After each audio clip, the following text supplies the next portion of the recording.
How's it going, everybody? Bryan Alvarez here on Wrestling Observer Live. We are here every day, Monday through Friday, noon Pacific, 3 Eastern, Sunday, 3 Pacific, 6 Eastern. We got a lot to talk about here today. It is a very, very busy weekend. Obviously, on Sunday, we've got the WWE Elimination Chamber pay-per-view, and got all the matches thus far. I guess more could be added this weekend, but yes, we now have a pre-show match. You'll be stunned to hear that the Buddy Murphy-Akira Tozawa Cruiserweight match is the one that has been relegated to the pre-show. So we could talk about all the matches here on the show, a couple of notes from Sunday that we've got over the last couple of days, and also talk about the other stuff this weekend, which includes a UFC on ESPN show with the return of Cain Velasquez. Anybody remember Cain Velasquez? He is back, facing Francis Ngannou in the main event of UFC on ESPN 1. The show is on ESPN, main card on ESPN. We could talk about that. Number of other matches on the show, including the UFC debut of Kron Gracie facing Alex Caceres. Kron Gracie is the son of Rickson Gracie, who many people would state is the greatest jiu-jitsu player of all time. Some people would not say that, by the way. Many people would. We could talk about that here today on the show. We've also got some notes on Starrcast coming up. As I mentioned yesterday, myself and Dave Meltzer are going to be appearing at Starrcast. It was announced yesterday, also appearing at Starrcast this year, is, of all people, the Undertaker. Undertaker will be appearing at Starrcast, and I'm sure he's not coming cheap. But if you want a chance to meet the Undertaker, Starrcast is your opportunity to do so. We've also got some notes on Impact, NXT from last night, or Wednesday night, if you want to talk about that. And Lance Storm and I booking the world. We'll tell you about that here on the show today as well. Take your phone calls, emails, text messages, and more. The phone number, 844-411-5411. That is toll-free, 844-411-5411. Text messages, 425-780-7566. Mike Sempervive joins us. Dr. Lucha will join us in the final segment of the show as well. So tons of stuff to get into here today, and we'll kick it off after the break. Wrestling Observer Live. Back in the show, Bryan Alvarez here, Wrestling Observer Live. Mike Sempervive, also of WrestlingObserver.com. Text message here to get this show off to a hot start. Bryan, do you have any idea what The Undertaker's been paid for his past few WrestleMania matches? Do you think $150 for a meet and greet is too much, or is that fair for The Undertaker to ask for?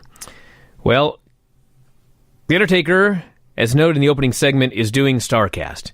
Sports Illustrated announced today The Undertaker will be appearing at Starrcast 2, convention taking place in Las Vegas, Nevada, during the same weekend as All Elite Wrestling's Double or Nothing show.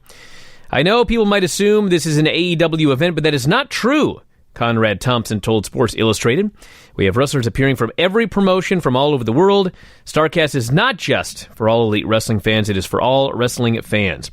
Convention begins Thursday, May 23rd, ends on Sunday, May 26th. Starrcast bracelets will go on sale to the general public at noon Eastern Time, February 15th.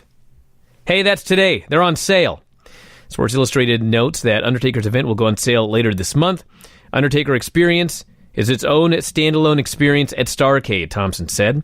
We are proud to bring the Undertaker Experience to fans this Memorial Day weekend at Starrcast 2. It lists him as Mark Calloway, a.k.a. The Undertaker.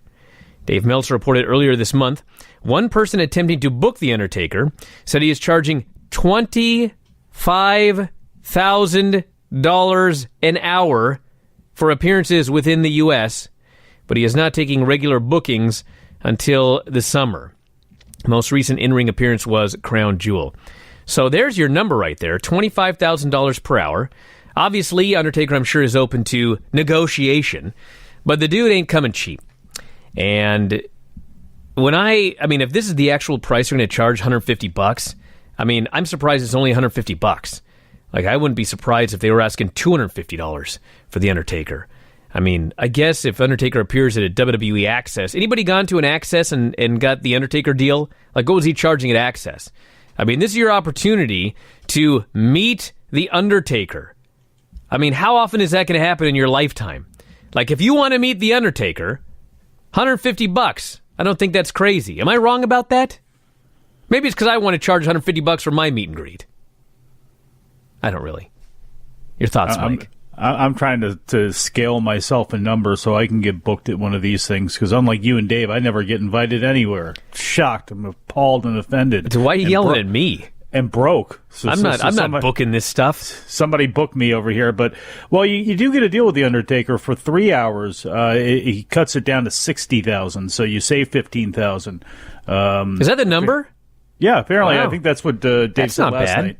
So yeah, well, so $60,000 for the Undertaker for 3 hours. For 3 hours, if you got a birthday coming up, bat mitzvah. God, Granny's 90th birthday is coming up. Do you really want to have an Undertaker at your 90-year-old grandmother's birthday? You know, I'm not going to do this, okay? I'm not going to do this. But I wonder if I started a GoFundMe to raise $60,000 to get the Undertaker at Granny's birthday party. How much do you think we could raise for that? Whatever it is, we could donate it on over to Whale Scout if you wanted to. We could do that. Except we couldn't because we're giving it to the Undertaker to come to Granny's birthday party. Oh, yes, good point. Yeah, never mind. He's not. That's why you're not invited to these things, Mike. Sorry. Yeah, no 1090 or whatever. It was 501c3ing the Undertaker, but yeah, I mean, hey, maybe he'd donate it. $150? No, I don't think he would. It's not if he's charging this amount. No, he wants to put some in the bank, and I'm sure that he is. I mean, what can you say as far as the $150 goes? He's got to throw a number out there and try. If nobody shows up and he's sitting there like Virgil, then okay, you bring the price down. But that's not going to happen. Just that's for the record, if he's got a line around the block 5 times over, whoever it is that books him the next time around has got some idea on what to do. If there's that many people that want to come, maybe the next time he does one of these things, it's $300 an hour or $300 a person, whatever it is, and he's got some extra stuff that'll sign or something like that. So the market's going to dictate whatever he gets paid, and I mean, God bless him. I mean, he's making he's the Undertaker money. For crying out loud. You understand what I'm saying? He's the Undertaker. Yeah. All right. I mean Mark Callis too, which I guess will be a little of that. This person here says, I'm crying for paying $120 for a meet and greet for Kenny and the Young Bucks in Chicago, but I would pay $150 for the Undertaker easily. There you go. Yeah. That's the thing, everybody. If people are willing to pay $150, then that's a fair price. If they're willing to pay $500, that's a fair price. It's whatever they're willing to pay. This person here says, $150 is not crazy at all. My friend went to a Flair signing a couple summers ago. It was $75. There were minimum 400 people here, which equals $30,000. At $150 a signing, Taker would need to sign 2.77 autographs per minute to cover the $25,000 fee, which is doable. Yeah, but the thing to me is like if I'm paying $150 for the Undertaker, 2.77, so that would mean that it'd be you'd get 20 seconds with the Undertaker. Mm-hmm. I mean, to me, if you're paying, $150 or whatever, you should get like a minute with the Undertaker. Chit-chat a little.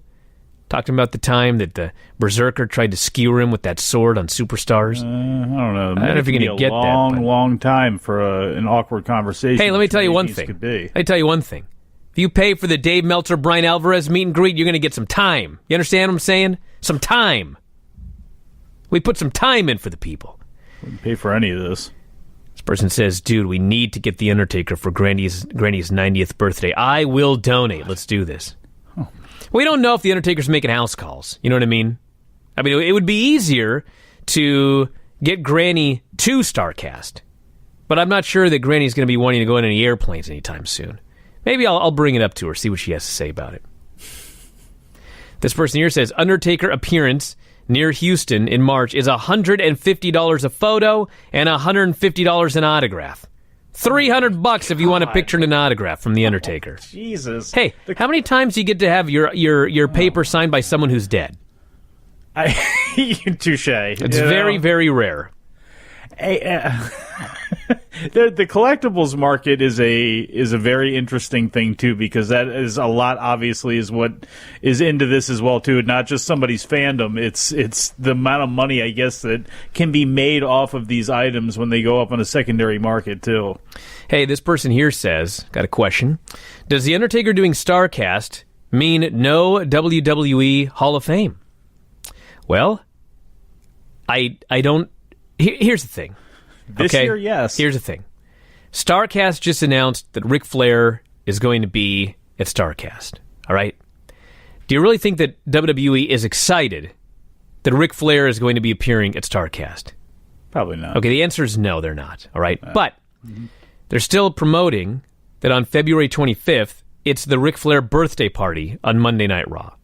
So, to me, if Ric Flair's going to be at Starrcast, and they're still doing his birthday party on Raw, I have no idea why The Undertaker at Starrcast would result in them not doing The Undertaker in the Hall of Fame, if in fact they want to do The Undertaker in the Hall of Fame. Which my guess is that they want to do, but I don't know. So, we'll find out.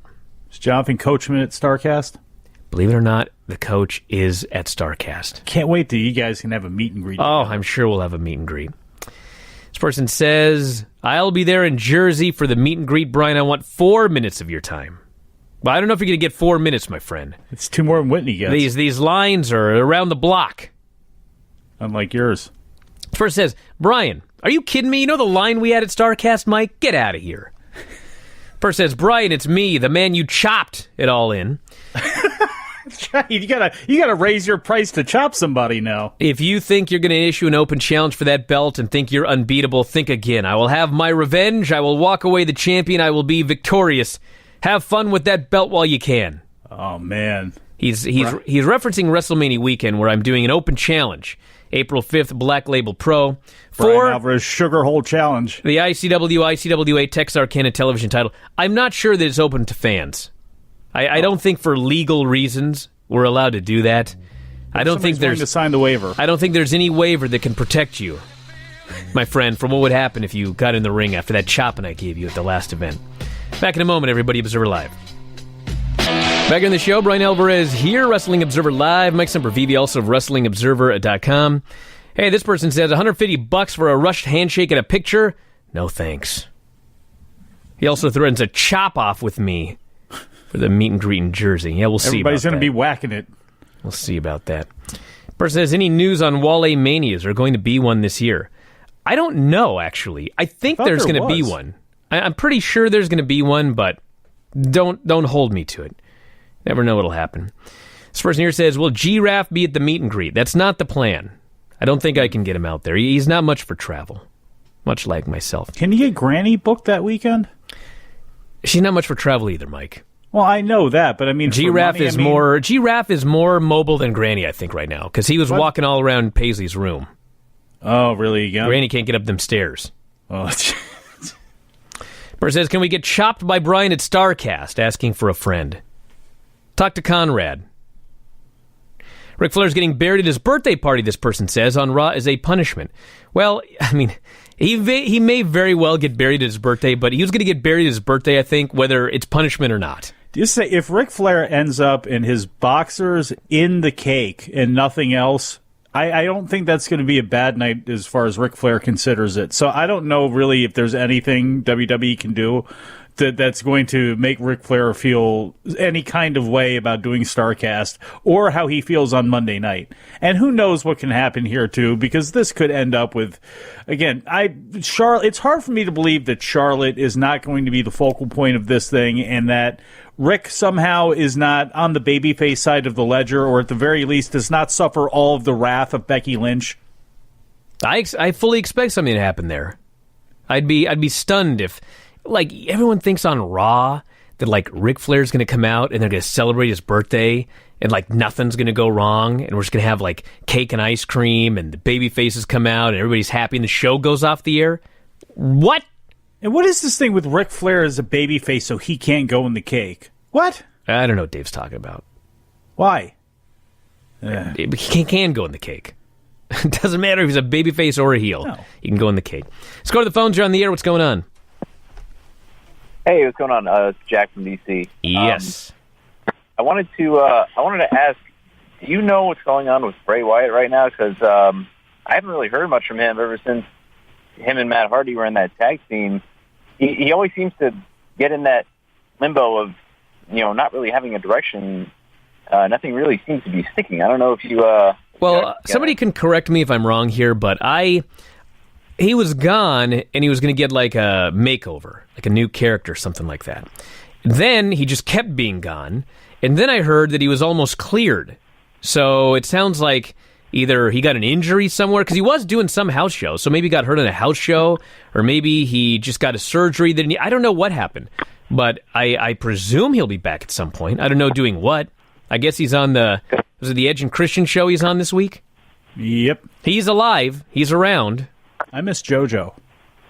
She's gone too. Because my thought was one of two things. One, they're waiting for Luke Harper to get healthy and maybe do a revival with Wyatt family. Or number two, they have an idea. They're just waiting until after WrestleMania to not confuse things. But I don't know. They always keep his character more mysterious than others for some reason, even though he's no more important. It just has that mystique about him. Well, I want to thank you very much for the call. The whole idea is, like the Bray Wyatt character, it's kind of like they do with him what they always do with The Undertaker.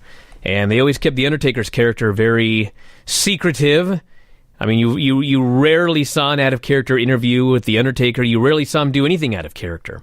So I guess they just have the same idea with Bray Wyatt, even though Bray Wyatt is not, in fact, The Undertaker. This person here suspects that Ric Flair's birthday is a setup for Triple H versus Batista. Well, here's the problem with that theory. I'm not saying it can't happen. It could happen, of course, but Triple H may not be ready for WrestleMania. So I don't know if it's a great idea to start building up a match with a guy who may not be cleared in time for the big show. And Batista isn't signed. He's talked with them. He's talked with All Elite Wrestling. He hung out with Chris Jericho at Jericho's new castle a couple of days ago. So there's no guarantee that Batista's coming back to WWE. So let me ask you a question. Yes, Mike. Do you think it is too dangerous to put Batista in a match? Say if he is going to come back, and you have the opportunity to take him, and you do that to keep him away from AEW, or for whatever reason, Bobby Lashley. Is that a palatable match? Because it gives Bobby Lashley, who Vince Lashley and Batista? Yes. Yeah, you can do that. Play off the MMA background of both, all that sort of stuff, you know. They're just. I mean, Lashley doesn't have a reputation for hurting people. Is that what you're asking? Like, would Batista get hurt? Well, no. I mean, is it just something where it's like, do we need something more dynamic, like clash of styles or something, or is just those two posing off with each other? Is that going to be palatable for a WrestleMania match? I mean, it could be, but I don't envision Batista coming back for a match with Lashley. Nothing against Lashley. I don't know, but just his interaction with Leo Rush would be fantastic. Person says, Bryan. Source says, Bryan, I would pay $500 to meet you. I have something to show you that would blow your mind. Problem is, I'm in Australia. So if you ever think of visiting Sydney, please let me know. I don't know what to make of that. I'll let you know next time I'm in Sydney, my friend. This person says, have you guys ever had anyone pop out of a cake at your birthday? No, I have not. No comment. I have not. Person says, you need to do a special After Dark with The Undertaker. Having an actual dead man on the show puts you ahead of the game. That's true. Well, actually, it's not true, because he has been reborn. You understand? It doesn't matter. He was dead once. But still, you're either interviewing a dead man or a zombie. So, like, take your pick. That's big After Dark style stuff right there. Yeah. And this person says, we'll all meet The Undertaker at least once, theoretically. Although he spelled meat, M-E-A-T. He's Mr. Chris Wolf. Person says, Rick is either falling into the cake or Becky is jumping out of it. I think something like that's happening. I mean, they could mess all of this up for all I know. Person says, Bryan, would you pay $300 for Undertaker to sign something for Granny? Absolutely. I'd pay $1,000 for Undertaker to sign something for Granny. Oh, yeah? Can we talk about money now, then? This is my 90-year-old grandmother, Mike. That you're going to bring an Undertaker to, you sick No, freak. I'm going to bring her something I'm going to sign something. I'm going to bring my memoirs that she wrote. I'm going to have her sign them. Since her memoirs that she wrote look like something you'd be handed out at my funeral. So I'll have the Undertaker sign it, and it'll work out just great. She did that from the heart, Bryan. Person wants to know if I'm going to make an appearance on your solo show. I'm too big a star. You kidding me? Oh, yeah? You kidding me? We want to lower my standards anyway. I already did that enough this week. Person, a lot of people asking here, is Undertaker, isn't his name a WWE trademark? Yes. I guess. That's why he's Mean Mark Calloway, formerly known as, or also They don't say formerly known as. They say Mark Calloway, The Undertaker. So maybe that's his new name now, is Mark Calloway, The Undertaker. Well, I mean, here's the thing. He debuted in 1989 for WWE.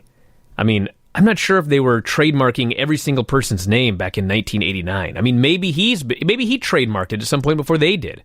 I actually don't know the status of the Undertaker's trademark. Maybe somebody could look it up for me, but yeah, he's using the Undertaker name.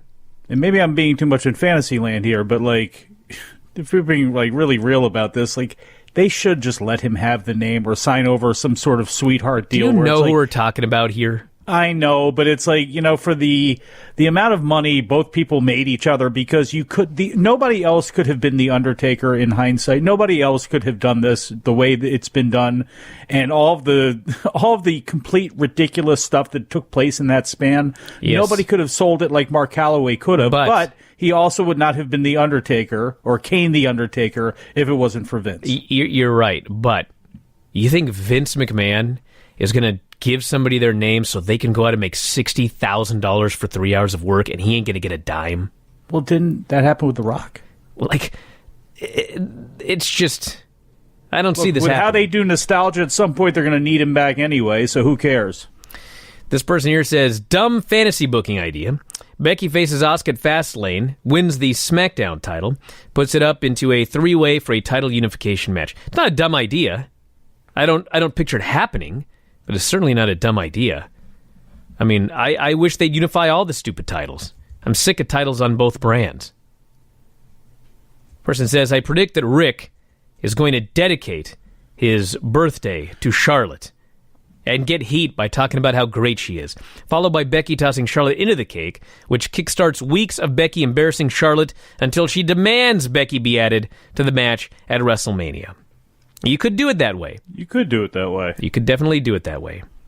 This birthday party seems to be a pivotal part of the story right here. We'll see what happens.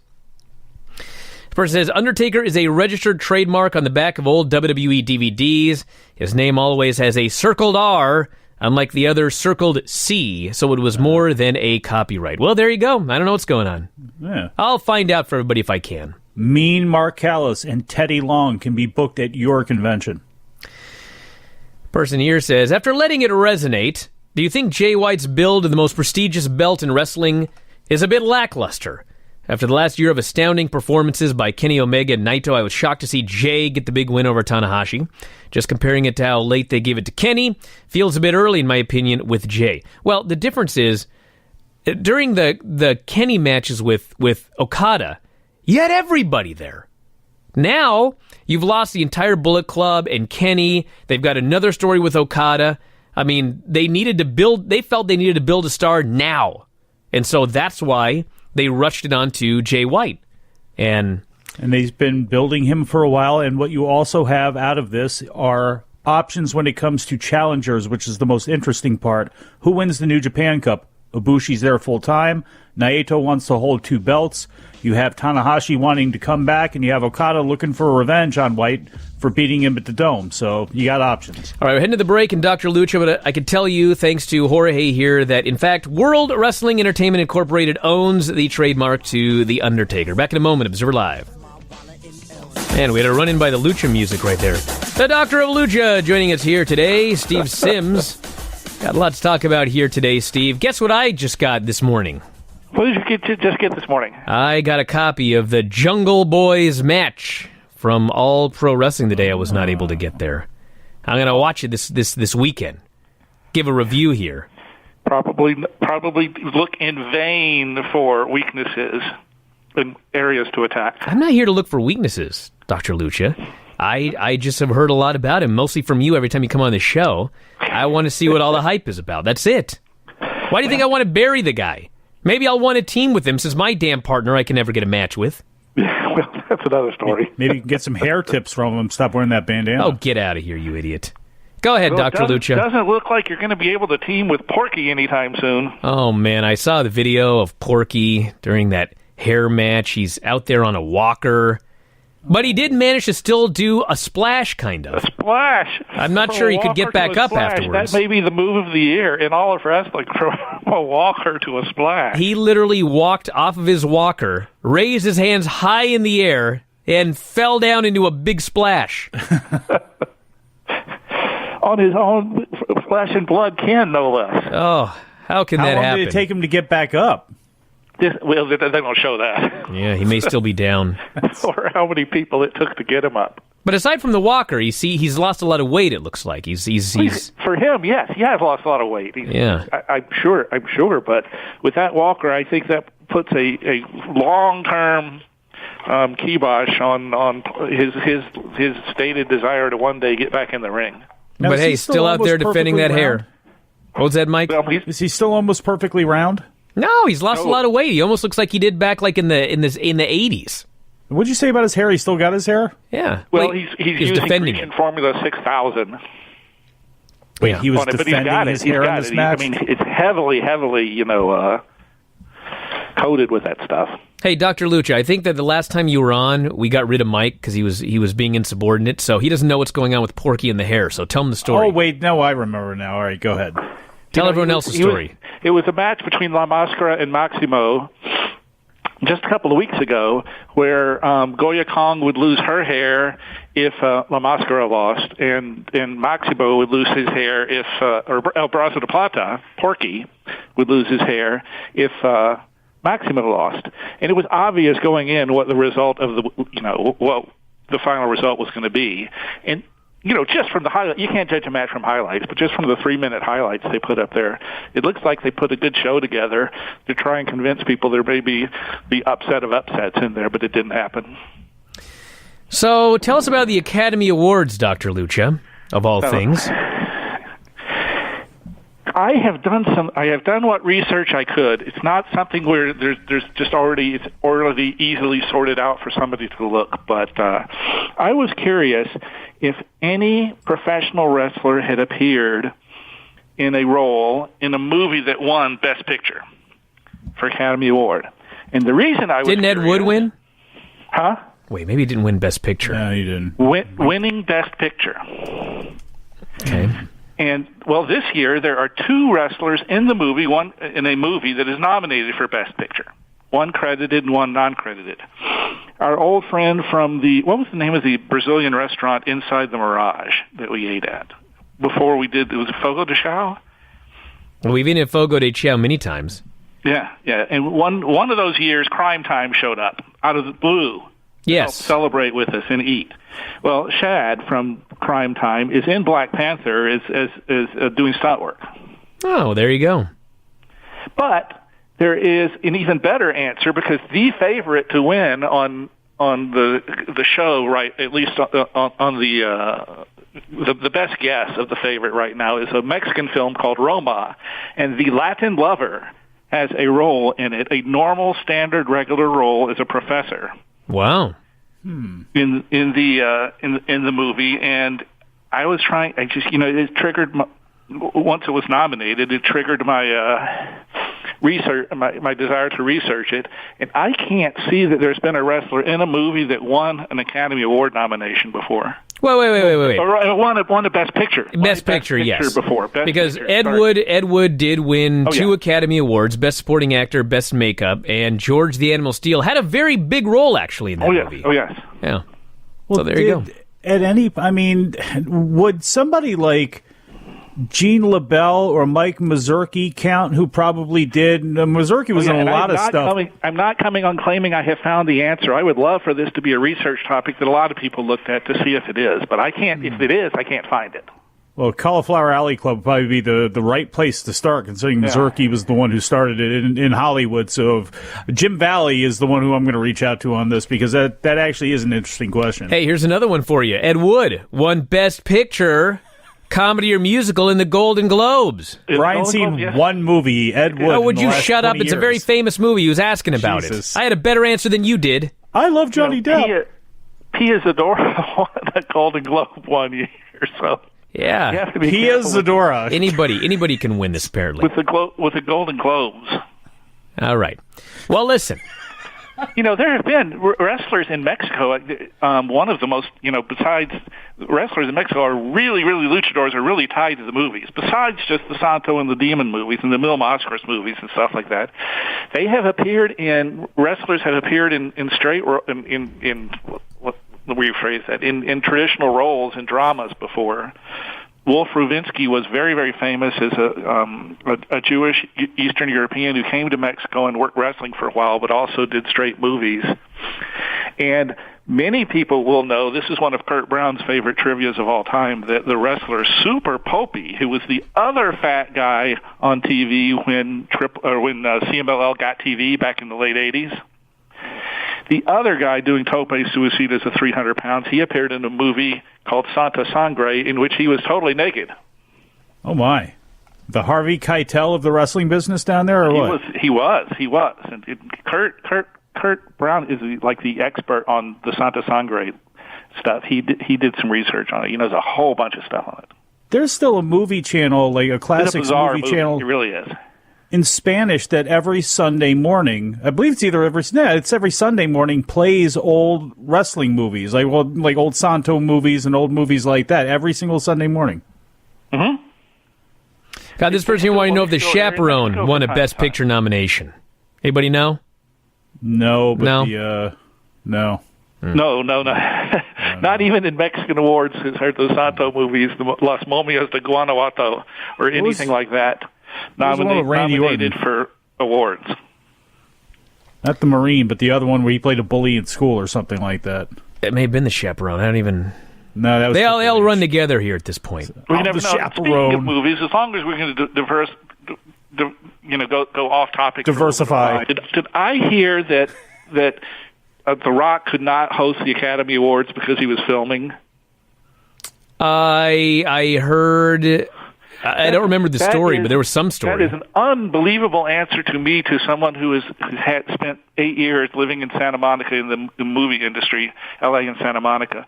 No, if a person on your film is going to host the Academy Awards, which is the single most high-profile thing you can do outside of making a movie in the entire universe, you would stop everything you're doing to get him on there. Yeah, but I'd have to check one of my TMZ plugs. Anything for any cost. Is it one of those things, though, where, like, that was a good way for him to get out of wanting to host it, considering the heat that has been on that position and on that spotlight? There's reasons. I'm overemphasizing to try and make a point, but it's really, that strikes me as a really, really odd answer, knowing this business, how much inside the business the Academy Awards are looked at. I had a roommate who was in the opening dance sequence one year, and he still considers that just like the highlight of all highlights, being on the Oscar show. Hey, why don't you take Granny to the Oscars instead of bringing in Undertaker to her birthday? Hey, listen, we got in 2008 The Wrestler nominated for 2 Academy Awards, Best Actor and Best Actress. Yeah, and that was Ernest the Cat Miller was Best Actor, right? Get out of here. He was in it. Just a big Ernest Miller fan. All right, we got to do a little bit of Lucha news here. That's why you're here, Dr. Lucha, usually. What's the news in the next 3 minutes here? Azteca America is broadcasting today its first AAA show. And as we left off last week, guys, one of the things I was most curious about was how, would they have unique programming, or would they be broadcasting something that's already been on, and how that will affect their ratings. And the second question, of course, we won't know for a little while, but the first question has been answered. And yes, they have redone the commentary for Azteca America with Conan and Vampiro and 2 other people on it, but they are airing the TV taping they did January the 19th in Mexico City, which is already aired elsewhere. And I wonder if, having already seen it, that a lot of the really hardcore fans in Mexico won't need to tune in, especially after the first couple of weeks, for the curiosity factor. And whether Azteca is going to ask for more unique or specialized programming. What do you think? If you were Azteca, my best guess is that the folks in Azteca are not. I do not have a track record in the past of they have a great start and then things tend to peter out, and I would tend to suspect that after a while they're just going to air it for the content. I have heard that Azteca America is paying AAA for the content, which is good if AAA got them to do that, because Televisa wouldn't. That was what ended that contract. So I suspect that's what's my personal prediction is that Azteca America is going to have a really, really fast and loose start with it and push it, and unless it really bursts as one of their programming and really, like it's kind of like in USA Network, where the wrestling program, no matter the fact that ratings are declining, it's still a top-rated show on their network. Unless that happens, then I think in 3 to 6 months, it could be very interesting with shifting time slots and shifting announcers and stuff like that. I mean, is there any chance that, like, the reason they're showing old stuff is, like, they're trying to build up, okay, this is what's happened so far this year, and then we'll show a few shows like this, and then we'll get caught up with what's actually happening now? It's possible. I think the more likely reason is this all happened very quickly. This all happened so quickly that they just had to put something on. Scheduled anything? They did tape a couple, or they did show a couple of, they had a couple of matches the day they made the announcement at the Azteca TV studio, and it's I'm very hopeful. It's a cultural, it's part of the cultural fabric and religion in Mexico for Lucha Libre. So maybe they'll do more of it than I thought, especially with an organization unlike, say, Elite in Mexico, which had only been around for a few months. This one's been around for 27 years. Maybe they will go with it. All right, hey, stand by. We got to head to a break. Back in a moment with more Wrestling Observer Live. Back in the show, Bryan Alvarez here, Wrestling Observer Live. Mike Sempervive, the Doctor of Lucha. Let's get some plugs in after we talk about the Universal Tournament, which is concluding tonight, Dr. Lucha. Yeah, how about that? Let's talk actual Lucha and actual matches and stuff like that. Tonight, Arena Mexico. You can see it on the internet for free. El Terrible won Block A. Niebla Roja in a big upset won Block B. He beat Volador and Ultimo Guerrero both cleanly. So they're in the finals. The presumption is Niebla Roja is winning to help push him towards main event status and create a new babyface star, but we will see. And hopefully, considering they only have 4 weeks to go, they'll start building up a feud for Dos Leyendas. All righty, what do we got coming up? And that's one of the things we're going to be covering in the next issue of the last. I kind of caught up on all the happenings in the last 10 days in the issue that's currently out, the Figure 4 Weekly. And next week, it's going to be the Azteca America analysis of what they're airing and the Universal Tournament. So there you go. The Figure 4 Weekly available with your subscription to WrestlingObserver.com. If you head up there, you get all of the new weekly Figure 4 Weeklies, Weekly Observers. There's thousands of archived issues dating back, God, I don't even know, like 1991 for the Observer and 90-something, 2000. I don't even remember for Figure 4 Weekly, but you get all of those. You get all of the shows we've ever done. Every show we've ever done dating back to 2005 is in the archives. It's nearly 10,000 shows now. So if you love audio, there's no better place to go. There's a million shows with Dr. Lucha. Every Observer Live since 2005. Observer Radio, Bryan and Vinny Show. All sorts of great stuff. Admin Mike Show, the original Nightmare here on this website. You can check that out. And we'll, of course, be up later on this weekend with more. There's a bunch of stuff coming up. Thanks, Dr. Lucha, as always. Callers and listeners, everybody at the studio. Talk to you again next time. Wrestling Observer Live.